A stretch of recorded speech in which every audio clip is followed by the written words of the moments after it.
Hello పిల్లలు, welcome to my YouTube channel kids tutorials. నీతి కథలు. బలం బలహీనత. దశరథం తన తోటలో కలుపు తీయటం, మొక్కలు నాటడం వంటి పనులు చేస్తున్నాడు. అతని 12 ఏళ్ల కొడుకు రాము కూడా తనకు తోచిన పనులు చేస్తూ తండ్రికి సాయం చేస్తున్నాడు. దశరథం తోటలో పనిచేస్తున్న రాము వైపు చూసి, రాము, నీ పక్కనున్న ఈ రాయిని తొలగించు, మనం అక్కడ ఒక మంచి చెట్టును నాటుదాం అన్నాడు. రాము వెంటనే ఆ రాయిని తొలగించేందుకు ప్రయత్నించాడు. కానీ అది అంగుళం కూడా కదల్లేదు.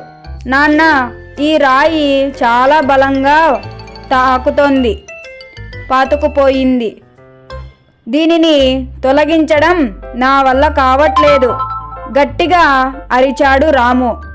రాము తెలివితేటలను పరీక్షిస్తున్న దశరథం, బాబూ, మళ్ళీ ప్రయత్నించు, నీ బలాన్నంతటినీ ఉపయోగించి ఎలాగైనా ఆ రాయిని పెకిలించి తొలగించు, అంతే బిగ్గరగా అరిచాడు.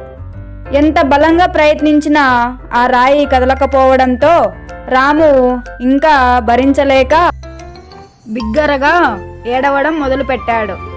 రాముని సముదాయించేందుకు అతని వద్దకు వెళ్ళాడు దశరథం. నేను నీ బలాన్ని అంతటినీ ఉపయోగించమని చెప్పానా లేదా అని ప్రశ్నించాడు దశరథం. ఏడుస్తూనే రాము, అవును నాన్న, కానీ నేను నా శక్తిని మేరకు ప్రయత్నించాను, కానీ రాయి కనీసం కదలను కూడా లేదు అని చెప్పాడు.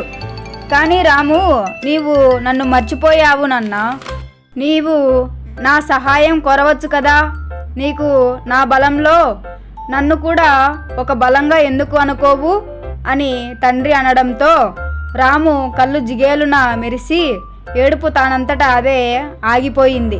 తండ్రి సహాయంతో ఆ రాయిని సులభంగా పెకిలించి రాము అక్కడ ఒక చక్కని మామిడి మొక్కను నాటాడు.